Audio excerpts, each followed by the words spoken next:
दोस्तों अब जो है हम क्लास 10th के एक सीरीज स्टार्ट करें जिसमें ओनली ऑब्जेक्टिव क्वेश्चंस होंगे। ठीक है, जो क्लास 10th का होगा, जो आज हम लोग सबसे पहले पढ़ेंगे क्लास 10th इतिहास का जो फर्स्ट चैप्टर है यूरोप में राष्ट्रवाद का। और यूरोप में जो राष्ट्रवाद हुआ था उसका सबसे पहले पार्ट का हम लोग पढ़ेंगे ऑब्जेक्टिव क्वेश्चंस, जिसमें सबसे पहले क्वेश्चन है कि नेपोलियन कोड किस वर्ष लागू हुआ था। नेपोलियन कोड किस वर्ष लागू हुआ था? Option 1 1799, option B 1804, option C 1815, option D 1789। जी, तो इसका सही आंसर हो जाएगा 1804। ऑप्शन 2 है क्वेश्चन 2 है इटली का एकीकरण किस वर्ष हुआ था? इटली का एकीकरण किस वर्ष हुआ था? Option A 1848, option B 1861, option C 1870, option D 1857। तो इसका सही आंसर हो जाएगा ऑप्शन सी 1870। क्वेश्चन नंबर तीसरा है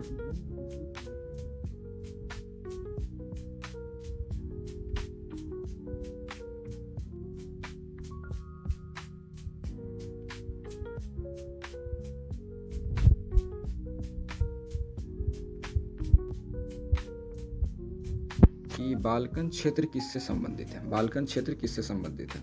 option A Africa, option B Europe, option C Asia, option D America. तो ये जो बाल्कन क्षेत्र जो है ना यूरोप से संबंधित है। किससे संबंधित है? यूरोप से। क्वेश्चन नंबर 6 है फ्रांसीसी क्रांति किस वर्ष हुई थी? फ्रांसीसी क्रांति किस वर्ष हुई थी? Option A 1789, option B 1799, option C 1804, option D 1815 ईस्वी। कब हुआ था ये? तो ये 1789 में हुआ था। फ्रांसीसी क्रांति कब हुआ था? 1789 में। क्वेश्चन नंबर 7 है कि फ्रांसीसी क्रांति के दौरान कौन सा नारा प्रसिद्ध हुआ था? स्वतंत्रता, समानता, बंधुत्व, न्याय और शांति, ऑप्शन सी शक्ति और धन, ऑप्शन डी श्रम और व्यापार। तो ये होगा स्वतंत्रता, समानता, बंधुत्व। ये जो है ये फ्रांसीसी क्रांति के दौरान प्रसिद्ध नारा था। और क्वेश्चन नंबर 8 है कि जर्मनी का एकीकरण कब हुआ था? तो जर्मनी का एकीकरण option A 1866, option B 1871, option C 1875, option D 1880। तो जर्मनी का एकीकरण कब हुआ था? 1871 ईस्वी में हुआ था। ठीक है, तो अब नेक्स्ट क्वेश्चन देखते हैं। नेक्स्ट क्वेश्चन है कौन सा देश यूरोप का बीमार आदमी कहलाता था? कौन सा देश यूरोप का बीमार आदमी कहलाता था? Option A Germany, option B Italy, option C तुर्की, ऑप्शन डी फ्रांस। तो तुर्की जो है ये क्या कहलाता था? तुर्की जो है ये यूरोप का बीमार आदमी कहलाता था। ठीक है, ये देश कैवूर कौन था? कैवूर जो है कौन था? काउंट कैवूर कौन था? ये जर्मन नेता।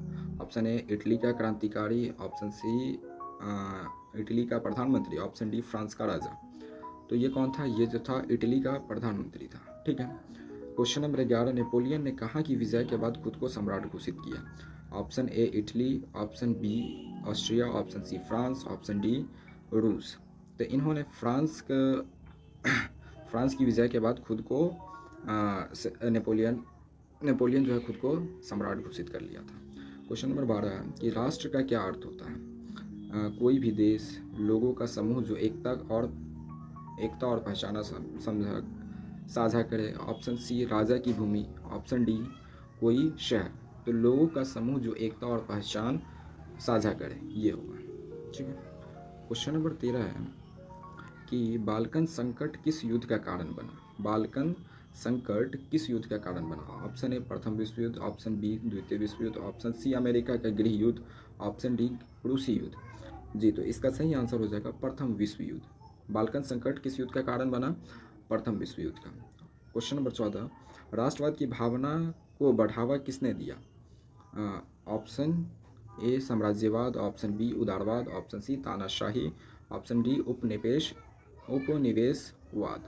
तो इसका सही आंसर हो जाएगा उदारवाद। क्वेश्चन 15 जर्मन संसद को क्या कहा जाता है? Commune, बुंदेस्टैग, federation, union. इसको क्या कहा जाता है? जर्मन संसद को क्या कहा जाता है? तो बुंदेस्टैग कहा जाता है। अब क्वेश्चन नंबर 16 सिविल कोड 1804 को क्या कहा जाता है? फ्रांसीसी क्रांति, नेपोलियन कोड, लोकतांत्रिक कोड या फिर यूरोपीय कोड। तो इसको जो है नेपोलियन कोड कहा जाता है। क्वेश्चन नंबर 17 गैरीबाल्डी ने किस संगठन का नेतृत्व किया? इन्होंने किस संगठन का नेतृत्व किया? Red shorts, black caps, young Europe या फिर बुंद। इसका? तो रेड शॉर्ट्स का इन्होंने संगठन का नेतृत्व किया था। चलिए अब कुछ और क्वेश्चन है, 3 क्वेश्चन आज का बचा है। फ्रैंक कंफर्ट संधि कहाँ बुलाई गई थी? Option A Italy, option B France, option C Germany, option D England. Frankfurt की संधि कहाँ बुलाई गई थी? ये जर्मनी में बुलाई गई थी। क्वेश्चन नंबर 19, ऑस्ट्रिया और हंगरी किस प्रकार का साम्राज्य था? ऑप्शन ए संयुक्त राज्य, द्वैत साम्राज्य, उपनिवेशवाद, लोकतंत्र। किस तरीके का था ये? तो ये द्वैत साम्राज्य था। क्वेश्चन नंबर 20, राष्ट्रवाद का सबसे पहला प्रभाव किस देश में देखा गया था? Option A Germany, option B France, option C रूस, ऑप्शन डी इटली। तो फ्रांस में देखा गया था। ठीक है, मिलते हैं फिर और क्वेश्चंस के साथ अगले वीडियो में। ठीक है, फिलहाल बाय।